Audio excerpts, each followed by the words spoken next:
Just open the lid, and the fresh cilantro aroma instantly spreads throughout the whole kitchen.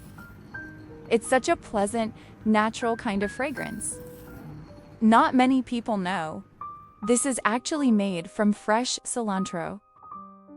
After just a few days in the fridge, cilantro already wilts like this, really fast.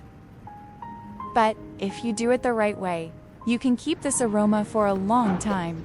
Whenever you need it, it's right there. Super convenient.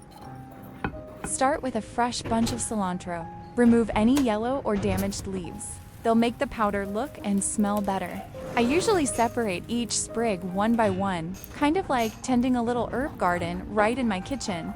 Slow down a bit, and everything turns out cleaner and more organized. Next, cut off the roots, but don't throw them away. You can still use them for soups, broths, or simmering. Just wash them well and save them for later.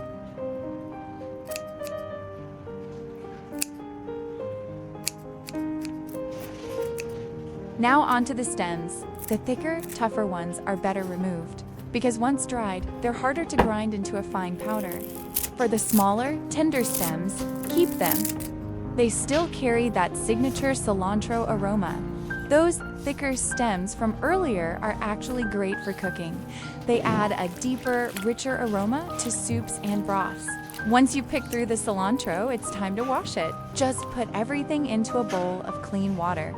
Make sure to wash it well, especially the leaves and stems, I usually add a little bit of white vinegar to the water, just a small amount. It helps clean better while still keeping the natural aroma. And let it soak for about 10 minutes. How many times do you usually wash cilantro? Some people wash it twice, others rinse until the water runs clear. Either way works, as long as you feel comfortable. After washing, take it out and let it drain completely. You can air dry it or use paper towels to speed it up, because if it's still wet, it'll take longer to dry and can spoil easily. Next, we'll dry the cilantro.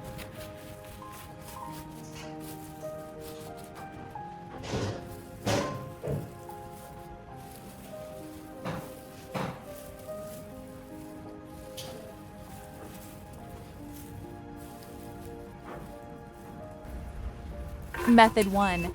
If you have an air fryer, spread the cilantro in a thin layer. Then dry it at about Y-100 degrees Celsius for YP minutes.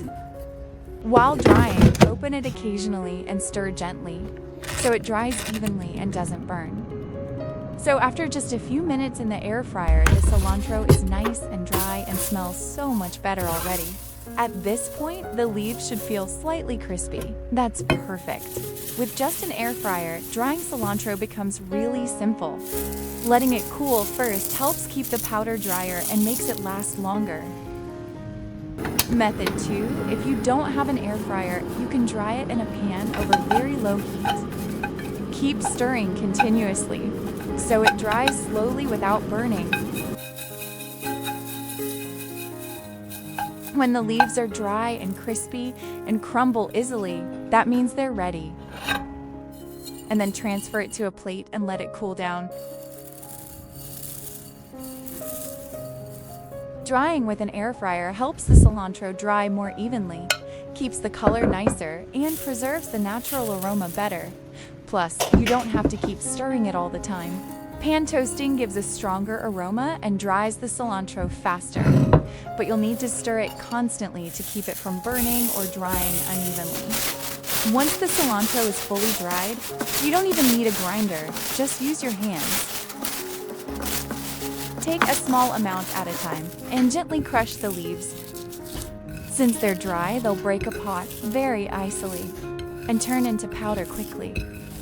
If you want it finer, just crush a bit more, or sift it for a lighter, smoother texture. Once you have the powder, store it in an airtight jar. Make sure the jar is completely dry, so the powder doesn't get damp or clump. Keep it in a cool, dry place, and it will last for a long time. Whenever you cook, just use a small amount and your dish will instantly smell better. You can use it for soups, marinades, or sprinkle it on stir-fries or brothy dishes. Super convenient and naturally fragrant. From now on, no more wasting wilted cilantro. Just make it once and use it for a long time. If you find this tip helpful, save it for later, and don't forget to follow for more useful tips. Thanks for watching!